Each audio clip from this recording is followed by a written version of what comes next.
estábamos hablando de eso, porque estábamos viendo que esa es la forma en que se recibe a la niña o al niño cuando nace, y que cuando la madre, el padre, los toma con mucha seriedad, vemos como el niño, la niña va creciendo, se va fortaleciendo, se siente firme, segura por dentro, por fuera también, por dentro en su diálogo interno la niña se siente, muy libre, muy fuerte, y por fuera se puede llevar bien con los demás. Todo eso lo estuvimos viendo. Y yo les hice la recomendación de tomar la información, el documento, e ir respondiendo casi a cada línea o a cada idea, y responder a cada oración, ¿se recuerdan? Entonces, una experiencia muy linda que ya la he vivido antes, pero que fascinante, quedé fascinada con usted, Sofía, de verdad que excelente trabajo el que hizo. Así, yo sé que pues Sofía es maestra, tiene un pensamiento muy ordenado, ¿verdad? Entonces, pero de todas formas, una cosa es tener el pensamiento ordenado y otra cosa es tener el deseo de hacer las cosas. Son dos cosas muy diferentes. Entonces vi yo el trabajo maravilloso que ella hizo. Su trabajo quedó tan bien hecho que yo le estaba diciendo a ella que ese es un tesoro para su hijo. Acabamos de ver a David, ¿verdad? En la pantalla, que lo saludamos, el nene de los 100. Entonces, el trabajo que ella hizo, de verdad. Ahí estás, David, ya te vi. Ella quiere escuchar, dice, entonces fue a traer un banquito a sentarse aquí a la cocina conmigo. ¡Ay, qué divino! ¡Bienvenido! Entonces, David, a ti también, ¿verdad? El nene de los 100. ¡Qué lindo! Gracias por querer compartir con nosotros. Entonces, yo le decía a ella, cuando David tenga 13 años, sería maravilloso que le enseñe su documento. Maravilloso. Porque está tan enriquecido en cuanto a las experiencias que ella tuvo cuando él iba a nacer, y está así la experiencia como desmenuzada, punto por punto, momento tras momento, una maravilla de trabajo. Entonces, yo siempre digo, vale la pena, eso lo escribí hace como 11 años, perdón, y siempre tengo experiencias muy lindas, pero creo que la de Sofía es la más fuerte que he tenido.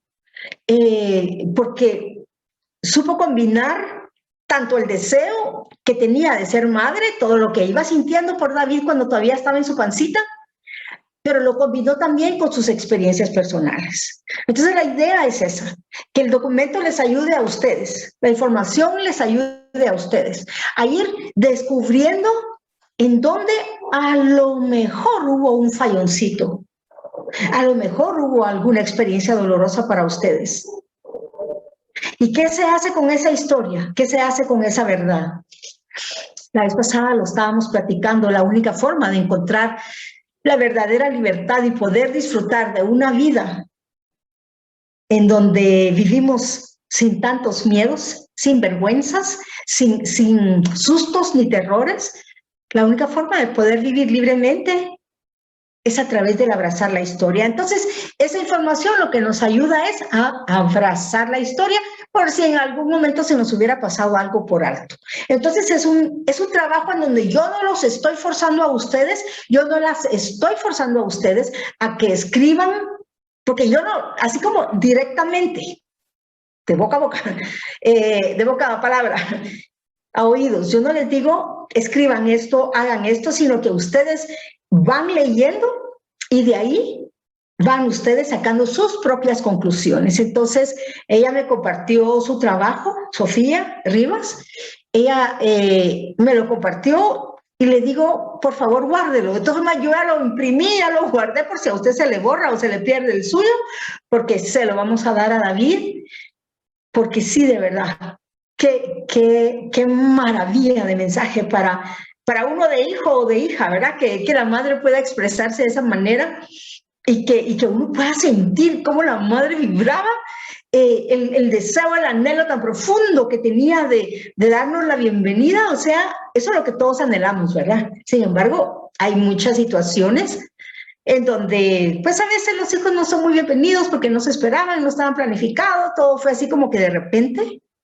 Y está comprobado que todo eso afecta.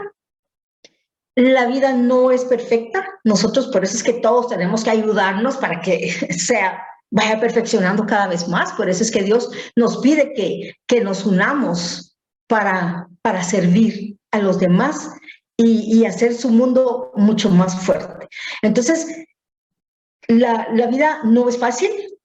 Muchas mamás tienen embarazos muy difíciles, pero a pesar de eso, aman profundamente a sus hijos, a los que todavía no le han visto un rostro, pero ya lo aman con una intensidad increíble. Entonces, eso también lo estuvimos viendo, pero sí quería darle felicitaciones a Sofía. Maravilloso trabajo. De verdad, siéntase muy orgullosa de usted misma. Muchas gracias, licenciada. Muchas gracias. Sabe aprovechar las oportunidades, la felicito hoy. La felicito. Entonces, hemos platicado cómo empezamos a hablar de este tema. Empezamos hablando del tema en nuestra cuarta clase o cuarta reunión de grupo, en donde hablamos de padres que aman demasiado. En cómo existen padres que han tenido el valor de traer al mundo a sus hijos a pesar de haber vivido ellos y ellas experiencias muy dolorosas durante su infancia. De eso es lo que estamos hablando. Esta es nuestra cuarta clase, o sea que hemos ido como desglosando, hemos ido acercándonos un poco cada vez más a lo que se llama la herida madre.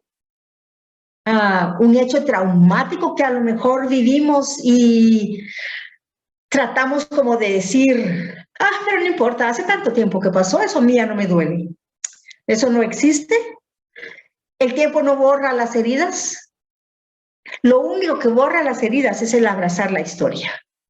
Aceptar que aquello no sucedió, aquello lo que haya sido. Es la única forma de poder sanar emocional y físicamente, psicológicamente, abrazando la historia. Entonces, vamos a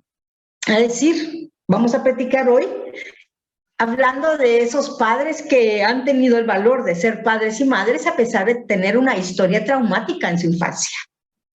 ¿Se recuerdan que hemos hablado de que muchas veces estos padres que aman demasiado son muy permisivos? ¿Se acuerdan que hablamos de eso, verdad? Que aman tanto a sus hijos que, ¿cuál es la promesa?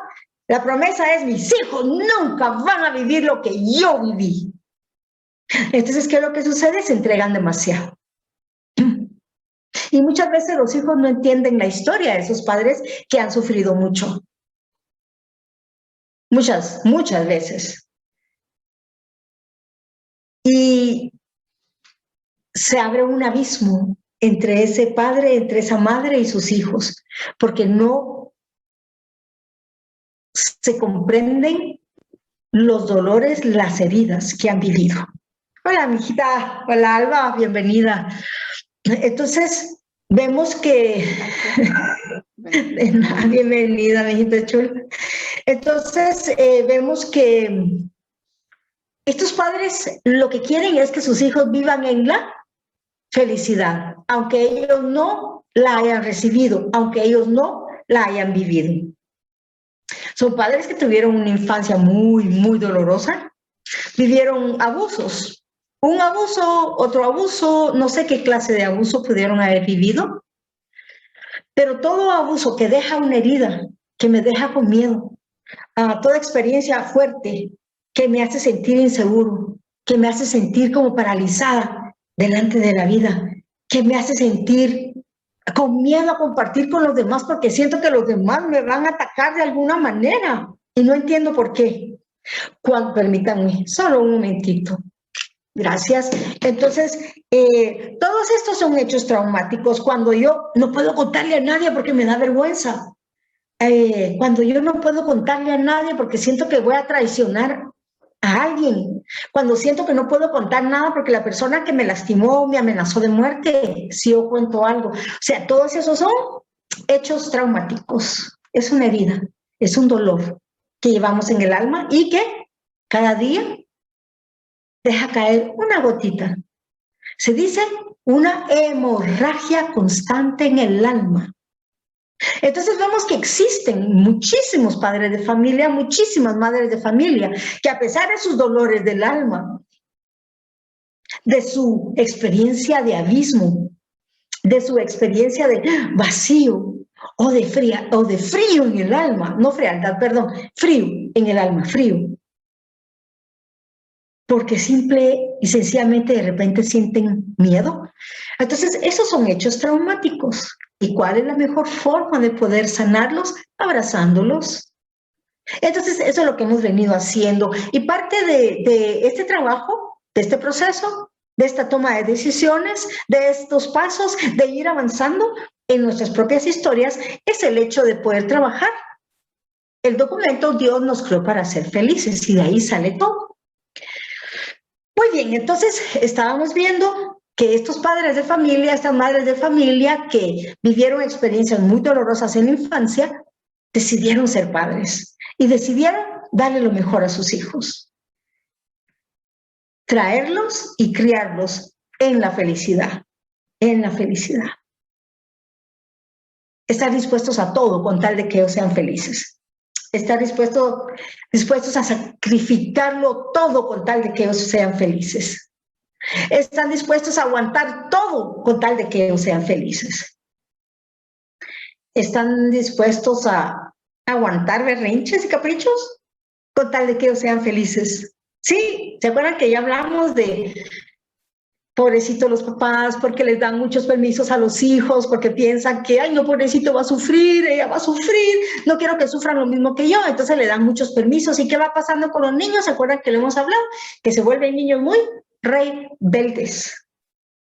Se vuelven pequeños tiranos, pequeños dictadores que cuando crecen se vuelven grandes tiranos, ¿verdad? Con los papás. Pero eso mismo que vivieron en la casa, esa misma forma irrespetuosa de portarse con los padres, también la van a llevar al colegio, a la escuela, al instituto, y así se van a portar con sus maestros y con todas las personas adultas que se van encontrando en la vida. ¿Era mala intención o era mala la intención del padre o la madre que ha sufrido demasiado en la infancia? Criar hijos rebeldes, como dice Jeremías. Los rebeldes todo lo echan a perder, Antiguo Testamento, ¿verdad? Los rebeldes todo lo echan a perder, Jeremías 6:28. Entonces estos padres no decidieron criar hijos así, sino que ellos siguen aún respirando a través de su herida. Un abuso físico, un abuso emocional, golpes, ¿verdad? Un abuso sexual, un asalto. Para muchas personas la pobreza extrema también es una experiencia traumática, es un hecho traumático. Y uno puede decir, ay no, pero eso no fue que alguien le hiciera un daño, sino que era una realidad, ¿verdad? Pero uno debe respetar si para la persona también la pobreza extrema le afectó. Entonces todo eso cuenta. Hay diferentes tipos de abusos, diferentes tipos de hechos traumáticos. Están los naturales. Un terremoto, una inundación, un incendio, ¿verdad? Los naturales. Están los accidentes de avión, de carro, bicicleta, moto, patines, patineta, un desagüe que estaba sin tapadera o un perro que viene y me muerde, una culebra, o sea, accidentes. ¿Y cuáles son las experiencias más traumáticas? Son los hechos traumáticos creados por la mano del hombre. O sea, los hechos traumáticos creados por el ser humano. Eso es lo que más afecta. ¿Por qué? Porque un terremoto, se han dado cuenta ustedes que un terremoto, hay personas que son resilientes, ¿verdad? Están pasando las cosas y ya van para arriba. Está la abuelita, empieza el terremoto y mete a todos los netecitos abajo de una mesa, y entonces la señora ya cuando todavía está temblando y dice, bueno, solo pasa el terremoto y yo saco a mis nietos y nos vamos rápido para la calle. O sea, la persona ya está pensando qué va a hacer y ni siquiera ha pasado el peligro. Ojalá todos fuéramos así, ¿verdad? Pero yo no soy así. Muy bien, esas son personas muy fuertes, que Dios las bendiga, qué lindas, me encantan. Entonces, yo salgo a la calle, está el terremoto y ¿qué hace todo el mundo? ¡Ay, qué miedo!, ¿verdad? Y yo todavía estoy temblando y tóquenme el corazón, siento que se me va a salir. Y todo el mundo empieza a compartir su historia personal del terremoto. Igual una inundación, igual un incendio o lo que haya sido. ¿Y qué es lo que sucede? Ay, todo el mundo se une. Todo el mundo quiere estar cerca uno del otro para compartir lo que acaban de vivir. Y esos son desastres naturales.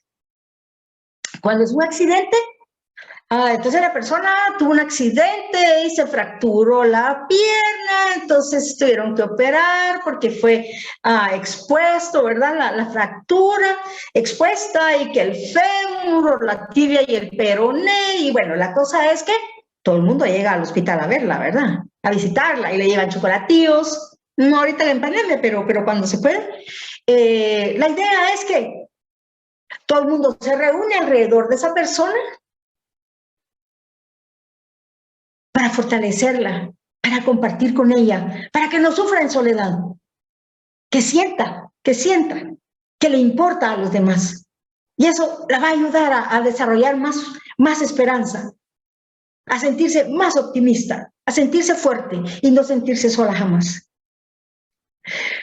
Pero cuando hablamos de las experiencias de abuso o de uno de los momentos de abuso, eso es diferente. Ahí ya no es el terremoto donde todos nos reunimos, quienes estuvimos en el terremoto del 76, todos salimos a la calle, ¿verdad? Yo creo que casi nadie. Bueno, les cuento que yo salí a la calle porque yo creo que todo el mundo es súper joven. Entonces, la cosa es que todo el mundo salía a la calle y compartíamos lo que acabábamos de vivir. Si tienen esa idea clara, ¿verdad? Sí, ahí está la idea. Pasó algo y ¡fum!, todos nos juntamos y cada quien ni quiere respirar, porque si respira le quitan la palabra y quiere contar rápido qué fue lo que sintieron, qué fue lo que vivieron. Si alguien es operado así emergencia, que el apéndice, y entonces todo el mundo llega con flores, con chocolates y estuvo tan cerca, ¿verdad? Porque es una operación tan delicada si no se toma, si no se le presta atención a tiempo, y una peritonitis y toda la cosa, ¿verdad? Todo el mundo. Y si puede, sacan en la prensa, antes sacaban en la prensa libre, ¿verdad? Que no sé qué, pedía por la salud, que ojalá que siga mejorcito y que estaba en tal hospital. Se cuenta. Un abuso no se cuenta. Desde el momento que la persona ya no puede hablar de lo que vivió, entonces ya sabemos que es un abuso provocado por la mano del ser humano hacia una persona más vulnerable, que la convierte en su víctima. Entonces, un abuso, así como, ¿sabes qué me pasó? Fíjate que me pegaron bien duro, y cómo me dolió, y a ti. Entonces, como decía una señora, es que mi mamá no le atina, decía la señora, va en una reunión de grupo, y decía, mi mamá tenía una chancleta, nos tiraba la chancleta, tenía la plancha, nos tiraba la plancha. O sea, de repente había un ladrillo por ahí porque estaban construyendo la casa y nos tiraba ladrillo. Estas personas que hablan de esta manera, que verbalizan, que sacan, que comparten, que no les da pena contar, estas personas van sanando. ¿Ustedes saben por qué? Porque lo están diciendo. Porque no están sintiendo vergüenza. Porque no están permitiendo que la vergüenza se adueñe, se apodere de ellos, de ellas.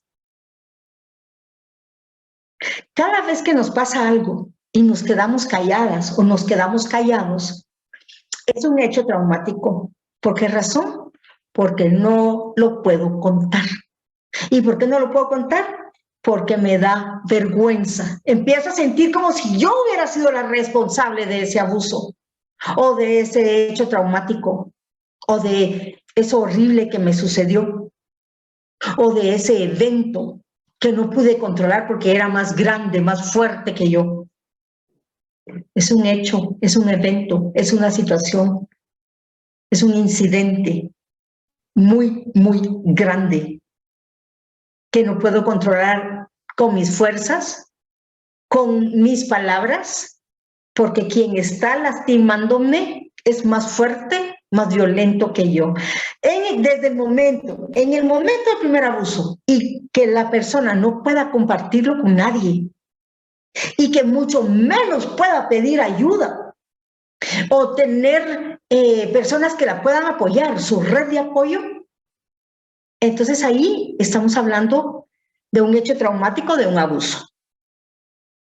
Entonces existen muchos padres de familia que han vivido en soledad diferentes tipos de abuso y cuando crecen dicen, voy a tener mis hijos y yo prometo y juro que los voy a hacer felices.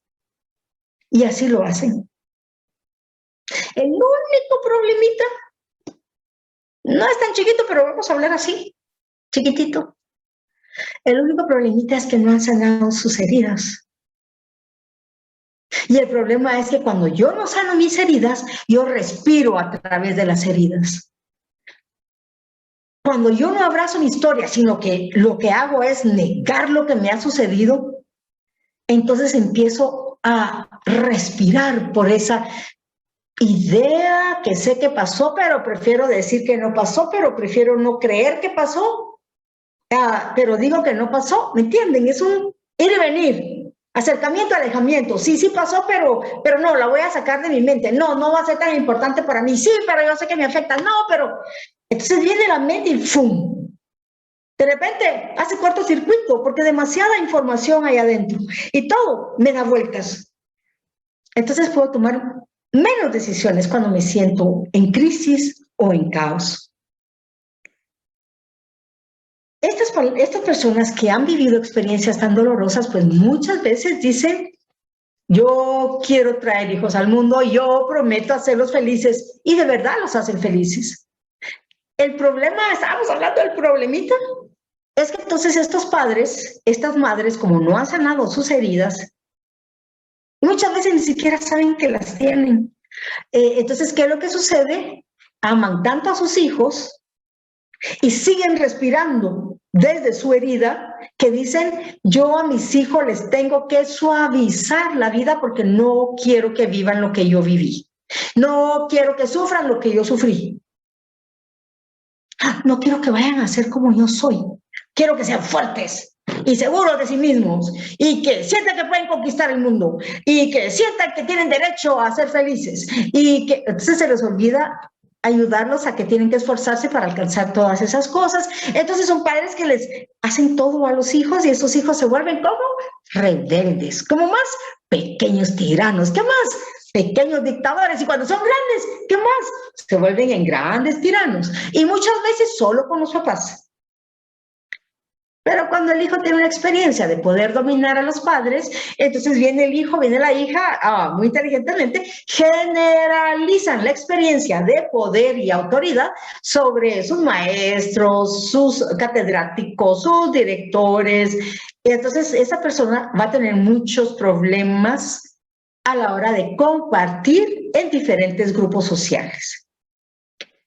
Muy bien. Ahí estuvo el resumen, ¿verdad? Creo que por ahí vamos en el resumen de todo lo que hemos visto estas semanas. Entonces, ¿de qué vamos a hablar ya entrando en el nuevo tema? Nuevo tema. Siempre sobre lo mismo. De lo que vamos a hablar es de las creencias que tenemos. ¿Creencias? ¿Qué es lo que sucede entonces cuando los padres tienen creencias sobre sí mismos porque fueron lastimados y abusados y les toca criar a sus hijos?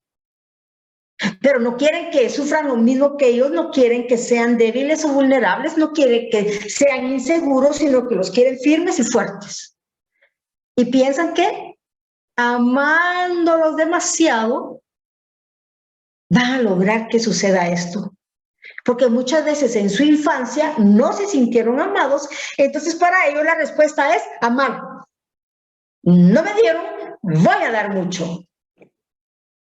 Yo pienso que yo soy así, tengo muchos miedos, soy inseguro, soy insegura, no logro salir adelante porque como fui lastimado de pequeño, de pequeña, tuve poco amor. Entonces, ¿qué pasa? Voy a amar demasiado a mis hijos, demasiado para que ellos no crezcan con los mismos miedos que yo crecí y que no se sientan lastimados por sus padres en su hogar como me sentí yo.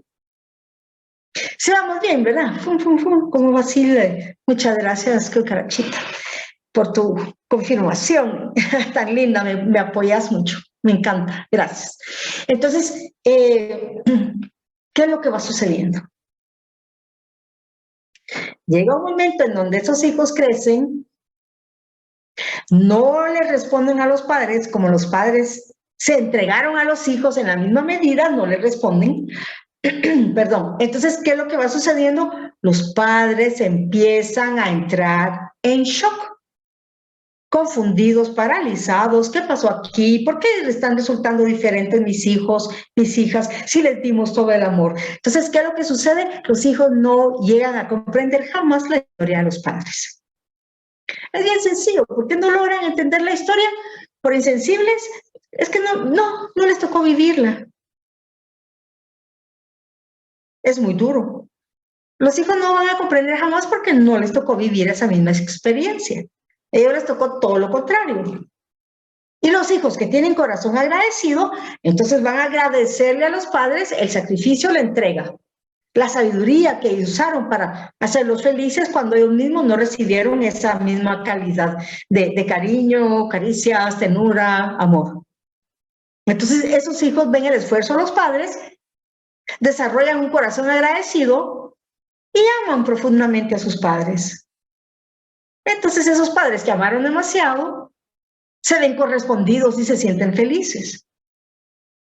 Pero existe otro grupo en donde los hijos lo han recibido todo por parte de los padres y entonces vienen los hijos y dicen, ajá, ellos lo dan todo por mí, se mueren por mí, entonces no me tengo que esforzar. Solo tengo que hacer cara de así como, pobrecito de mí, hacer pucheritos, hacer boquitas, hacer caras, pero carotas. Esas caras que uno dice, ay, no, otra vez no puede ser, ¿verdad? No se cansa de hacer malas caras. Pero esas caras les funcionan con los papás. Entonces están los hijos agradecidos, que saben reconocer sacrificios, y están los hijos que se convierten en verdaderos tiranos desde pequeños. Pequeños tiranos se llama, ese es el título. Entonces, estos hijos no son agradecidos. Estos hijos descubrieron que los papás tenían algunas debilidades, y algunos miedos, algunos sustos, inseguridades, y se aprovecharon de ellos. ¿Qué pasa entonces con estos papás? Viven una experiencia de shock, porque me he entregado tanto, he dado tanto, y resulta que lo que recibo es todo lo contrario, y es como si ahora aquellos papás que me golpearon, ahora tengo hijos que también me golpean. Esto es algo común que sucede, y sucede con mucha frecuencia cuando los padres han sido muy lastimados y piensan que facilitándole la vida a los hijos, eso va a hacer a los hijos felices, y es como un compensar lo que yo sufrí y saber que mis hijos no lo han sufrido, entonces yo me siento feliz, me siento en paz, me siento encantada de la vida porque les pude dar lo mejor. Muy bien, entonces, ya no hablemos de los hijos, vamos a hablar de los papás. Hablamos la semana pasada de abrazar la historia. De la única forma que podemos encontrar la paz en el corazón es reconociendo la historia triste y dolorosa que nos tocó, a quienes nos tocó vivir en la infancia. Es la única forma en que uno encuentra un equilibrio emocional y físico. Lo hemos hablado muchas veces también, ¿se recuerdan cuando hablábamos de la pandemia y cómo ese sentirnos vulnerables nos estaba afectando porque desarrolla el estrés crónico. ¿Se recuerdan cuando empezamos las pláticas ya hace ratito? Entonces, ¿cómo ese estrés crónico va afectando mi corazón? ¿Verdad? ¿Se acuerdan? Los músculos, mi estómago, hasta diabetes, presión alta. ¿Cómo el estrés crónico, los nervios, el miedo me va afectando? Entonces, la única forma de poder alcanzar estabilidad y salud mental y salud física y poder abrazar la historia es lo que nos lleva a vivir en esa esfera de libertad, una libertad verdadera, en donde lo que hemos hecho es abrazar la historia, que es exactamente lo que hemos estado haciendo desde que empezamos con este documento. Muy bien. Entonces vemos que estos padres que aman demasiado, vemos que en su interior, a lo mejor sin darse cuenta, pero muy guardadito en su interior, llevan mucha vergüenza por lo que les sucedió cuando eran pequeños, cuando eran pequeñas. Sienten que no tienen ningún valor, piensan que no tienen derecho a ser felices. Por eso es que mi documento se llama Dios nos creó para ser felices, para que solo el título les sirva a las personas que no lo han vivido, ¡pum!, los ayude a algo pasó en mí que no me siento así tan feliz, ¿verdad? Y ya desde ahí la persona empieza como a reflexionar, a averiguar, a preguntarse cuál es su historia y cuál es su verdad. Muy bien. Entonces, vemos que estos papás que sí saben amar, pero que se preguntan en qué fallaron con sus hijos, vemos que por esa heridita que estábamos hablando antes, de esa hemorragia interna, que es una gotita diaria, pero que va cargada de mucha vergüenza. Estos papás entonces viven vergüenza. ¿Qué más viven? Sentimiento de no valer absolutamente nada. A veces sienten como que se dan asco a sí mismos, a sí mismas. ¿Y por qué se dan asco? Porque piensan que tienen la culpa de todo lo que les sucedió. Por eso. Hay una razón, hay una respuesta, hay una explicación para todo lo que sentimos. Y es muy lindo poder ir investigando y poder encontrar la verdad y abrazarla. Entonces vemos que si la persona siente vergüenza, si la persona siente como rechazo por sí misma y la persona se siente culpable, ¿de qué estamos hablando? De una persona que vivió un hecho traumático. ¿Ya vieron qué fácil es poderlo descubrir? Fácil es muy fácil, doloroso, horriblemente doloroso. Bien sencillo, entonces, la persona, otra vez, que vive mucha vergüenza, que no puede contar lo que le pasó porque siente que es su culpa, siente que él lo provocó. No sé qué pudo haber sido, pero no puede ser que los demás se enteren porque me va a dar mucha vergüenza. Esa persona que vive mucha vergüenza, que no se quiere, que se desprecia, que siente asco por sí misma, pero así en silencio, calladita, la boca. Esa persona que siente que no tiene ningún valor, esa persona vivió un hecho traumático. A mí me parece que es muy buena noticia, porque cuando yo hablo de esto, o cuando cualquier persona habla sobre esto, le ayuda a muchas personas a descubrir que vivió más de algún hecho traumático, un evento demasiado fuerte en su vida y que no lo ha podido procesar, un incidente demasiado doloroso que no ha podido superar. Y encima lleva la vergüenza, la culpa, el disgusto frente a sí mismo y el sentimiento de no valer nada. No, la persona no está loca, no es tonta, sí le hablaron de Dios. Y entonces, ¿por qué no descubrió que tenía un valor increíble si somos imagen y semejanza de Dios? Entonces, ¿por qué no descubrió esa verdad? ¿Por qué no la vive? Eso lo decimos cuando nos atrevemos a hablar y no sabemos por qué suceden las cosas, ¿verdad? Pero ahora que ya lo sabemos, ya no vamos a decir eso. Y nos atrevemos a criticar a la gente que tiene miedos, que no le gusta hablar delante de los demás, que no le gusta compartir con los demás, que tiene mucha vergüenza. Y nos atrevemos a criticarlas o a veces a reírnos de ellas o de ellos, sin saber que en lo más profundo de su ser llevan una herida muy grande. Muy bien. Entonces, todo esto tiene sentido dentro del contexto del trauma. Vergüenza, culpa, sentir que no valgo nada. ¿Qué más? No estar a gusto conmigo mismo, no estar a gusto conmigo misma. ¿Entienden por qué muchas veces escogemos hacer otras cosas o sentir que no estamos dentro de nosotros porque no me siento a gusto conmigo misma, porque yo me doy miedo, porque no estoy contenta conmigo, porque siento que soy un fracaso, porque nunca llego a nada bueno?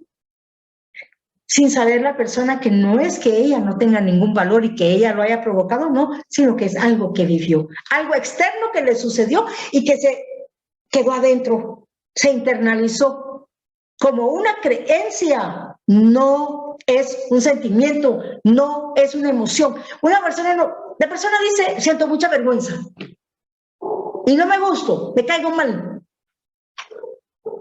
Ese no es un sentimiento, es una creencia. Ahí se recuerdan de eso. Es una creencia. ¿Y cómo se me desarrolló esa creencia? Muchas veces hasta me la dijeron, me la informaron. Es que tú no vales nada. Es que mira a tu hermanito tan lindo, él sí vale mucho. Yo te hago esto, pero si decís algo, vas a ver lo que te va a pasar. Es que yo te hago esto porque sos mala. Yo te hago esto porque no mereces ser feliz. Entonces la persona víctima realmente no es una emoción la que está sintiendo, sino que es una creencia que viene de afuera para adentro. Cada vez que una persona, que un niño o una niña es abusada de alguna manera, se le da el mensaje de yo te hago esto y yo no te respeto porque tú no mereces ser respetado. Yo me porto así contigo porque sos un malcriado, sos una malcriada. Entonces yo te tengo que enseñar. Y ahí viene el maltrato y ahí viene el abuso. Desmedido, ahí se acuerdan de eso. Muy bien. Entonces, ¿qué es lo que dice la persona? Yo no valgo nada. Otra vez, tengo mucha vergüenza. Otra vez, siento mucha culpa. ¿Qué más? Me caigo mal, no me acepto. Me desespera estar dentro de mí. Necesito hacer algo más porque no disfruto de mi presencia ni de mi compañía. Imagínense, es un dolor, es una tortura vivir así. Sin embargo, sin embargo, ¿se acuerdan de eso? Que creer todas estas experiencias negativas que me fueron impuestas es una habilidad de sobrevivencia.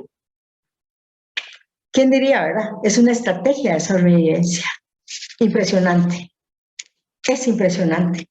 ¿Por qué es una estrategia de sobrevivencia? ¿Por qué prefiero sentir que soy yo la que no vale y no la persona que me abusa? ¿Por qué prefiero echarme la culpa y no echarle la culpa a la persona que me abusa? ¿Por qué prefiero sentirme disgustada conmigo mismo y darme asco y darme así como no quiero ni pensar en mí y me empiezo a cortar y me empiezo a lastimar? Es una habilidad de sobrevivencia, es una estrategia de sobrevivencia y uno dice, ¿en serio es una estrategia de sobrevivencia hacer eso? Es una estrategia de sobrevivencia y es bien sencilla la respuesta. ¿Saben por qué?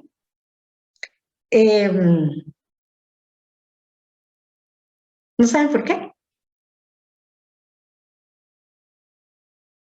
Si nosotros, en el momento de recibir cualquier tipo de abuso, nos enfrentamos a la persona, especialmente si son los padres, las madres, personas de autoridad, si nos enfrentamos a ellos cara a cara, siendo una niña, siendo un niño, ¿qué es lo que nos va a pasar? Algo peor. Por eso es que se llama una estrategia de sobrevivencia. aunque parezca risible, aunque parezca tonto, aunque parezca estúpido, aunque parezca una cosa ridícula, es una realidad que el niño y la niña viven, especialmente en sus primeros años de vida. Esos niños no se le pueden enfrentar a sus abusadores o a sus abusadoras. Las necesitan para comer, para sentirse seguros y seguras, para sentirse protegidos.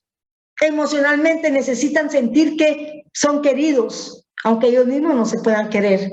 Entonces, si yo no me quiero, a mí hay menos pérdida que si yo pienso en no querer a mis papás que me han lastimado de alguna manera.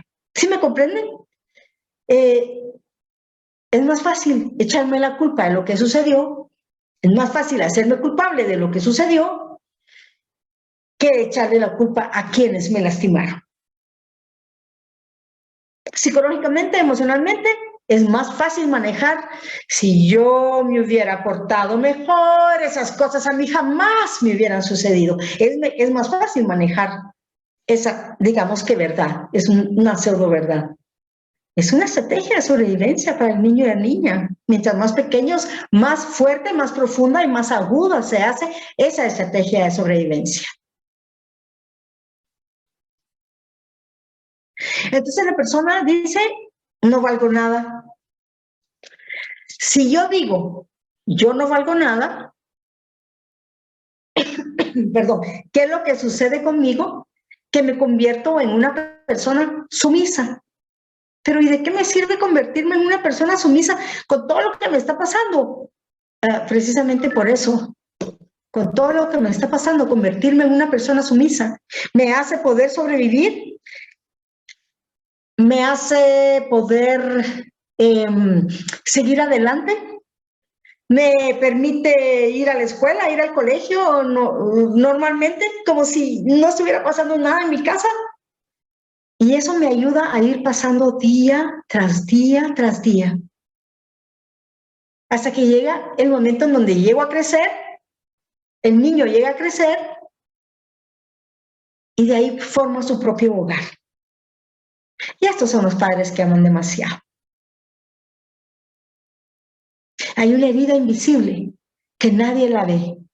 Los hijos no la comprenden, los hijos que no tienen corazón agradecido no la comprenden. O sea, aquellos hijos que les dieron todo, que los papás les daban permisos, que no les exigían nada. Hay hijos que son agradecidos y dicen mis papás, qué lindos. Y yo casi que me tuve que disciplinar a mí mismo porque mis papás no me daban disciplina, pero yo les agradezco porque me dejaron crecer en paz.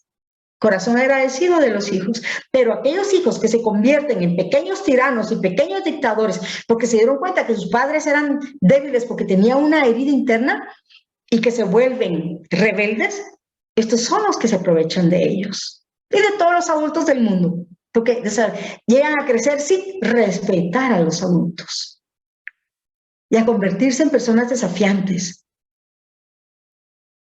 No solamente desafían a los adultos, desafían la vida también, porque se llegan a sentir muy poderosos.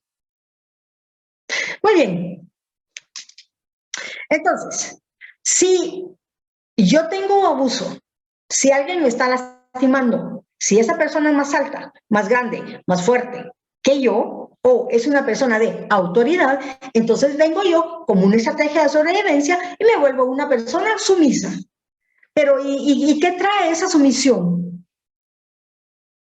Colapso, un colapso de la vida, colapso frente a la verdad y la justicia. ¿Ok? Me doy por vencido, levanto las manos, digo que sí a todo, no hago problemas, me sientan en una silla y ahí me quedo todo el tiempo sin hablar, sin molestar. Eso es colapsar delante de mi propia historia. ¿Qué más me pasa a mí cuando yo digo, me voy a volver sumisa, mejor no voy a enfrentar a mi abusador o mi abusadora? ¿Me voy a volver sumisa? Entonces, ¿qué más hago? Me congelo, entumezco mis sentimientos para no sufrir dentro de mi hogar. El problema con entumecer los sentimientos es que uno no puede decir, sí, voy a entumecer un lado de mi corazón, esta parte de mis sentimientos, y la otra la voy a dejar libre. No se puede. El problema con entumecer, con congelar los sentimientos, es que se va parejo el corazón. Y llega uno a acostumbrarse a no sentir nada. Muy bien. ¿Qué más?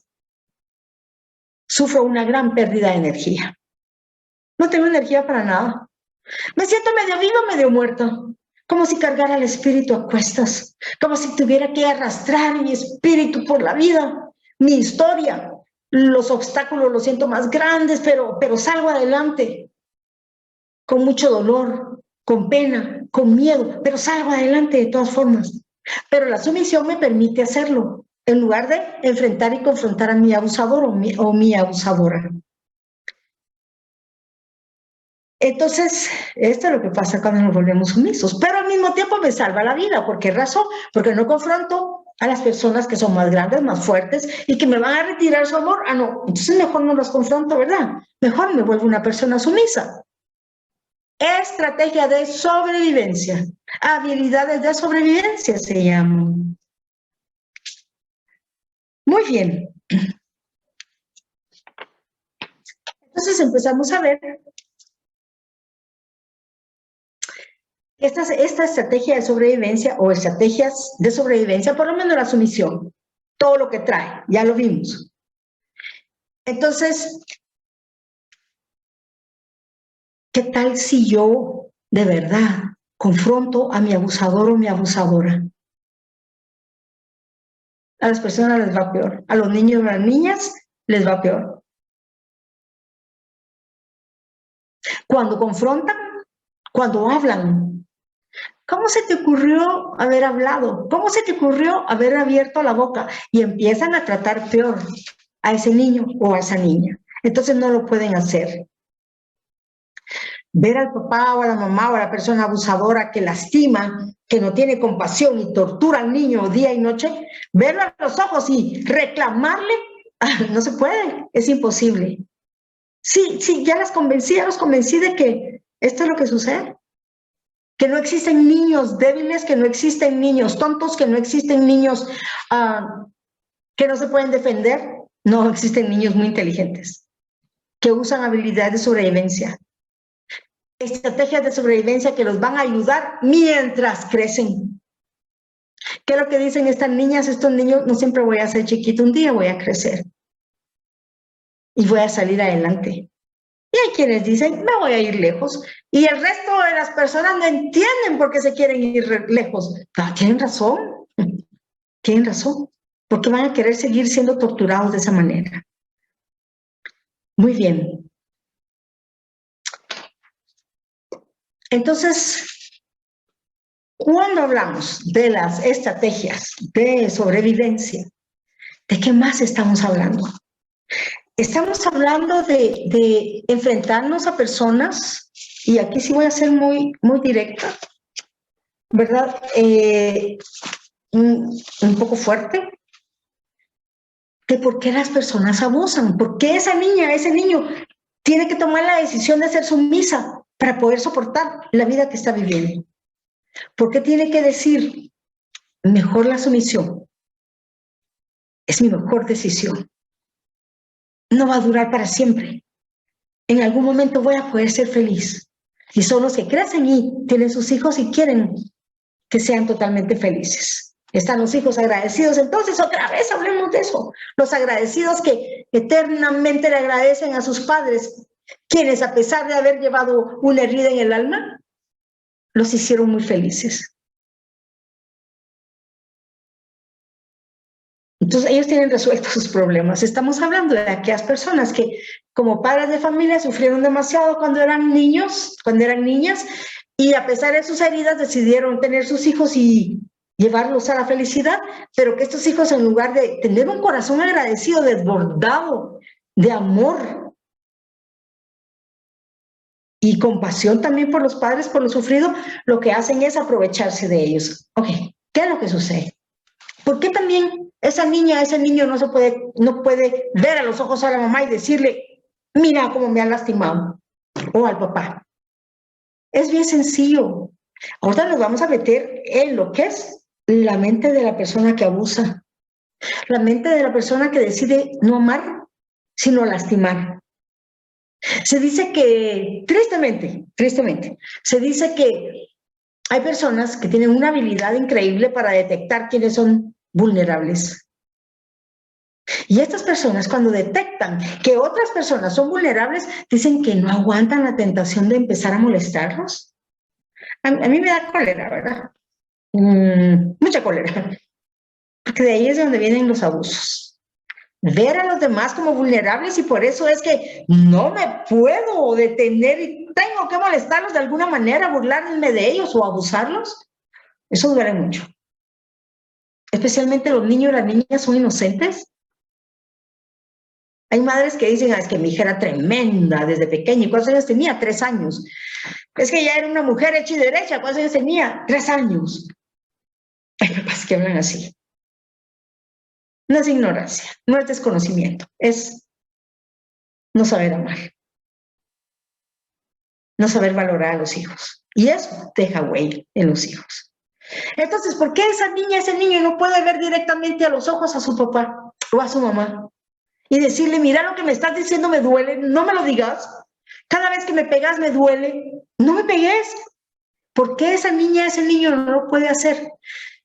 Es bien sencillo, porque las personas que abusan, ¿ustedes saben por qué abusan? Porque sí. Los abusadores, las abusadoras abusan porque sí, porque se les ronca la gana. Entonces, como niña, como hija, como niño, como hijo, ¿cómo me le voy a yo a enfrentar a mi papá, a mi mamá o la persona que me abusa, sabiendo que lo que piensa es que abusa porque se le ronca la gana, que abusa porque sí, no tiene respuestas, ni siquiera una justificación? Simplemente lo hace porque quiere y puede. ¿Qué más piensa la persona que tiene una mentalidad así de abusador o de abusadora? Esto puede ser cualquiera, ¿verdad? Porque ¿saben hasta qué piensan? Hay papás que piensan que abusar de sus hijos y sus hijas es un derecho divino, porque yo soy rey, soy padre. Dios me colocó en esta posición y puedo hacer lo que se me ronque la gana con mi familia, tanto con mi esposa como con mis hijos. Es un derecho divino. Y se acuerdan que así decían antes los reyes, que eran escogidos por Dios y que ellos podían hacer cualquier cosa y que nadie les iba a decir nada, ni a reclamar, ni a señalar, porque eran escogidos por Dios y por lo tanto lo que a ellos se les viniera a su poderosamente, todo lo que ellos decidieran estaba bien hecho. Entonces nadie podía cuestionarlos. Derecho divino. No es cierto, no es cierto, pero lo piensan. ¿Qué más? Piensan que su familia es su propiedad. Además de su derecho divino, es su propiedad. Son personas que viven también con mucho egoísmo en el corazón, son personas que no tienen un corazón agradecido. Eso es tan importante, no lo olviden. Son personas que no tienen un corazón agradecido, por lo tanto, no aprecian la vida ni personal ni la de los demás. Aunque en la personal sí se cuidan bastante bien. Pero también son personas que buscan no solo lastimar a los demás, sino que buscan como experiencias que llevan mucho riesgo. Les gusta todo eso, no respetan la vida, no respetan su vida y mucho menos respetan la vida de los demás. Son personas que piensan que es el centro del universo. Entonces enfrentarse o confrontar a un padre, una madre abusadora, que lastiman, que se sienten en el centro del universo, es muy difícil confrontarlos. Por lo tanto, la niña y el niño eligen esa estrategia de sobrevivencia, esa habilidad de sobrevivencia de la sumisión, que va llena de colapso. Es una opción. Y ninguno de nosotros podemos decir, ay, qué tontito, ¿por qué decidió colapsar con su vida en lugar de seguir adelante? ¿Usted lo vivió? No, antes no tiene derecho a hablar. Así de sencillo. Quienes no lo han vivido no tienen derecho a criticar las decisiones que han tomado estos niños y niñas que sí lo han vivido. No tienen ningún derecho. No saben de qué se trata. Muy bien. Son personas que los que abusan y las que abusan son personas que se sienten muy importantes. Muy importantes. Son personas que también simple y sencillamente disfrutan despreciando a los demás. ¿Ustedes nunca han conocido personas que les encanta convertirse en pesadilla para las demás? Bien, se han conocido personas así, porque sí existen, desgraciadamente. Les encanta irritar a los demás, son personas tóxicas que les encanta ver que los demás empiezan a sentirse incómodos, que ya no saben cómo sentarse, cómo pararse, cómo hablar, se ponen nerviosos para hablar y hasta se mueven con menos flexibilidad, sino que así como tiesos se congelan. No se sienten libres. Entonces, son personas que cuando lastiman a los demás, se sienten llenos de energía y de vida. Eso es muy triste. Son personas que cuando lastiman a los demás, se sienten llenos de energía y llenos de vida. Es como si vivieran para eso. Entonces, como una niña, un niño se lo puede enfrentar, ver a los ojos a quien le está provocando todo este daño. Si lo que a la persona le gusta es dañar, porque dañar los llena de energía, les da vida, se sienten vivos cada vez que lastiman a los demás. Ya sé que es muy difícil para muchos de nosotros, muchas de nosotras y muchos de nosotros entender esto. ¿Saben por qué no lo entienden? Hombres y mujeres, ¿saben por qué no lo entienden? Porque no son así, gracias a Dios. Yo lo entiendo porque he tenido que leer un montón y me ha tocado dar acompañamiento a personas que lo han vivido. Ustedes pueden decir, no, ella es tan exagerada. Decir que soy exagerada es pasar por alto el dolor de muchas personas. Decir o pensar que lo que estoy diciendo no es cierto es de verdad no conocer lo que es el mundo. Es de verdad no comprometerse con el dolor de los demás, con el dolor ajeno. Por eso es que nosotros manejamos la frase de nadie debe sufrir en soledad. Por eso es que nos gusta salir al encuentro del dolor, porque nosotros sí sabemos, aunque no lo hayamos vivido, que existen personas que desde sus primeros años de vida han tenido experiencias desgarradoras. Han vivido una vida llena de agonía desde pequeñitos, muchas veces de recién nacidos, muchas veces desde que están en el vientre de la madre. Y todo eso se lleva en el alma. Y todo eso afecta durante toda la vida. Comprobado. Niños, bebés que no han nacido, se puede medir el estrés. Se llama estrés in útero. Uterus. Estrés in útero. Así se llama. Existen aparatos que pueden medir el miedo, los nervios, la preocupación del bebé dentro del vientre materno cuando no son bienvenidos a la vida o cuando las madres están teniendo muchos problemas o tienen muchas preocupaciones. Estrés in útero existe y se puede medir y se ha medido desde muchísimos años atrás. Muy bien. ¿Qué más le gusta entonces a la persona que le fascina abusar? ¿Qué más sienten? ¿Qué más las mueve? ¿Qué más las motiva? Disfruta deshumanizando. Tú no tienes ningún valor. Tú sos un objeto. Tú estás a mi servicio. Tú me tenías que hacer feliz. Deshumanizando a la otra persona. Niño y niña. ¿Le gusta dejar a su víctima insensible? ¿Qué quiere decir eso? Muerta en vida. Que la niña y el niño se sientan como muertos en vida. ¿Eso es posible?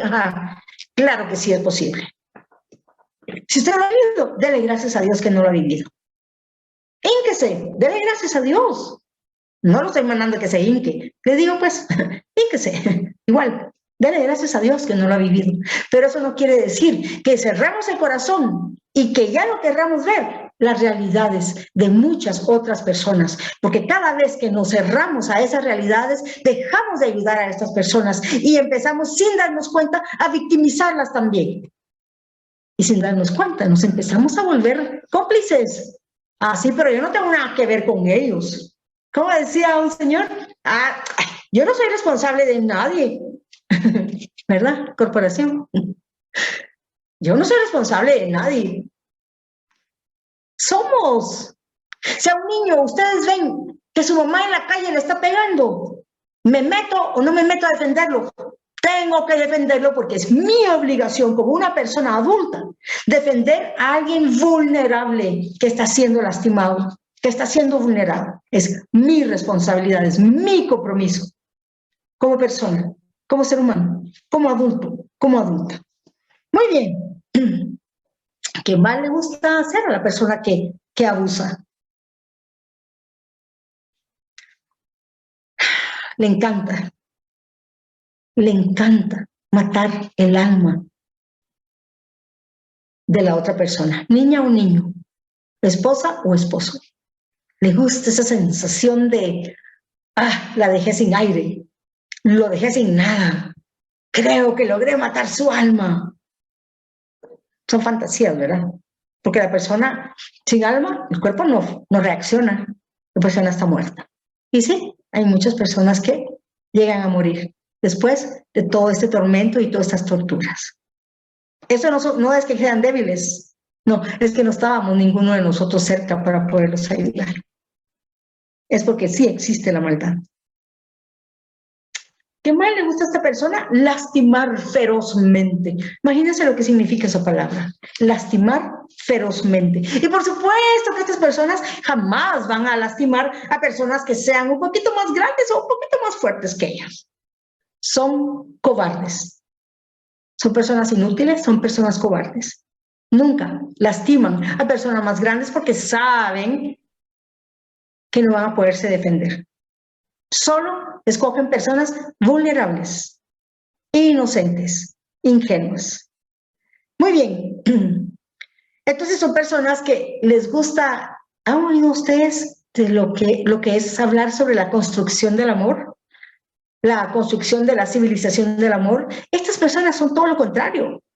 A ellos lo que les gusta es construir dolor, construir soledad, construir terror. Eso es lo que les gusta. ¿Qué más construyen? La desesperanza. Les gusta ver a la otra persona hundida. Les gusta volver imperfecto a todo aquello que tocan, según ellos, imperfecto. Crear la imperfección. Les gusta llevar al fracaso a su víctima. Esto es algo obvio, muy claro, que desean que su víctima, su niña, su niño, se vayan al fracaso. ¿Y por qué necesito que fracase? Uno, porque me daría mucha envidia que salieran adelante y fueran más fuertes que yo. Dos, necesito que mis víctimas sean personas fracasadas para que cuando digan, cuenten y hablen lo que yo les he hecho, nadie les crea, porque la gente va a decir, no, es que pobrecito él, pobrecita ella, es muy débil, ella siempre habla cosas raras. Por eso es que les gusta que sus víctimas no salgan adelante y sean personas fracasadas. Les gusta construir desgracia, o sea, no la gracia de Dios, lo contrario. Les gusta desequilibrar a la otra persona o a las otras personas, les gusta hacerlas sentir tontas, como que no pudieran pensar, como si no fueran seres pensantes, como si no tuvieran derecho a pensar, a dar su opinión. Las apachan, las humillan, se burlan de ellas para que no lo hagan, para que nunca se levanten. Emocionalmente les gusta despedazar a su víctima. Les gusta desgarrar su alma, su historia, pulverizar su historia. Les gusta paralizar la historia de los demás. Entonces es como, mi misión es que la vida de esta y esta y esta persona sea un desperdicio, que nunca den frutos. Que nunca den fruto. También le gusta mucho desunir, desmoralizar. Entonces, vemos que a estas personas lo que les gusta es volver frágiles a los demás. Entonces, si la niña y el niño, esos seres humanos, esos padres que cuando crecieron, decidieron darles todo el amor a sus hijos, cuando eran niños y niñas, ellas no podían enfrentar a su abusador o su abusadora. No los podían ver a los ojos. No los podían retar y decirles por qué me lastimas tanto. ¿Por qué? Porque es lo que acabamos de ver ahorita. Toda esa información. Deshumanizar a su propia gente. Hacer que carguen el espíritu a cuestas. medio vivos y medio muertos. Así se sienten las personas. Ustedes no se imaginan la cantidad de personas que he conocido que son un saco de huesos. Yo me recuerdo una vez, es el caso más fuerte de una señora. El esposo me oyó, creo que, no sé si fue en Radio María o Radio Estrella, hablando siempre, ¿verdad?, sobre los traumas. Entonces, él me oyó y averiguó dónde estaba yo, y yo estaba en esa época, estaba atendiendo personas en un centro de prácticas de la Landívar. Estaba dando clases. Entonces yo atendía pacientes enfrente de mis alumnos hace muchos años de esto. Y la señora cuando le llevaron allá al Instituto de Psicología de la Landívar, era un saco de huesos. Así es como terminan las personas cuando reciben abuso, tormento constante. Y a este hecho traumático en donde la persona ya empieza a quedar solo huesos, y así se pone la persona, sin músculos, así como que no tuvieran nervios. A esta señora, cuando la entraron a la sala donde yo estaba atendiendo y estaba dando la clase, el esposo la entró así, de la ropa, porque ella no soportaba que le pusieran la mano en la piel, le ardía, y no soportaba que le hicieran fuerza en sus piernas, en sus brazos, que la cargaran, porque le dolía demasiado. Esta persona sufrió un abuso crónico. ¿Qué quiere decir un abuso crónico? Quiere decir que toda la vida fue lastimada de alguna manera en su casa. De ahí se casó y el esposo fue el que le buscó la ayuda. Recibió la terapia, recibió el acompañamiento. No fue nada fácil, pero esas cosas existen. La persona llega a sentirse como si no fuera nada. Deshumanizada completamente, pero no porque quiera o porque quisiera, sino porque fue llevada. Es como si llevaran a alguien al matadero, le quitaran su piel, le quitaran todo, dejaran sin nada, solo como los ojos que se mueven, que están atentos, que están alertas, que saben que lo que está sucediendo, pero tienen tantísimo miedo y tanto dolor y han sufrido tanto que se quedan paralizadas, colapsadas completamente. Esta persona siempre... Ella decía que su anhelo era tener niños huérfanos. Y tenía una casa muy grande. Y cuando ella ya se recuperó, se llama estrés postraumático crónico, porque desde que nació la mamá no la quiso. Entonces, después del acompañamiento psicológico que le di, ¿saben qué? La señora puso su casa, abrió una fundación en su casa, se llevó a 62 niños. Y esa ha sido la vida de la señora. Desde entonces, gracias a Dios. Qué lindo final, ¿verdad? Qué lindo final. Precioso. 62 niños. Ella nunca tuvo hijos, ¿verdad? Y el esposo, magnífica persona. Y la adoraba y todavía la adora, gracias a Dios. 62 niños. Qué historia más maravillosa, qué linda historia. Pero ¿qué pasó? Todos esos años antes de llegar o buscar un acompañamiento psicológico, ¿qué pasó? Abuso tras abuso, maltrato tras maltrato. Un abuso crónico. Nunca pararon de lastimarla y casi lograron destruirla. Era un saco de huesos. ¿Y hoy qué hace? Tiene una fundación en donde recibe niños huérfanos. Muchas personas sufren experiencias impresionantemente dolorosas. ¿Y qué hacen? Igual que los padres que aman demasiado, dicen, yo sé lo que se siente, yo sé lo que duele ser maltratado. Así que yo voy a hacer algo por la niñez de Guatemala. Y fue lo que esta señora y su esposo hicieron. Dar techo, comida, protección, seguridad a niños huérfanos, niños que estaban en la calle. Y lo siguen haciendo, gracias a Dios. Hay otras personas que no son así. Otras personas que sufrieron demasiado y ¿qué es lo que dicen? Las personas soberbias y arrogantes. A mí me pasó todo eso, ahora que los demás vivan lo mismo que yo y un poquito más. Sí, de mí depende que sufran un poquito más, porque solo así encuentro la felicidad y la paz en mi corazón. Eso se llama arrogancia y se llama soberbia. Y eso lo encontramos en la Biblia. ¿Qué es lo que dice la Biblia? En el Antiguo Testamento dice, hay dos caminos, pero solo puedo tomar uno. Un camino es la soberbia y la arrogancia. Y el otro camino es, ¿qué? La sabiduría. ¿Cuál es la sabiduría? No tuve zapatos de pequeño, mis hijos van a tener sus zapatos. No pude ir a estudiar de pequeño, de pequeña, mis hijos van a estudiar. Esa es la sabiduría. Y voy a ayudar a otros niños que no pueden estudiar, que los papás no tienen cómo apoyarlos en cuanto a sus estudios, entonces yo los voy a apoyar a ellos. Esa es la sabiduría. Eso es abrazar la historia. Así que creo que nos vamos a ir quedando por aquí. No sé si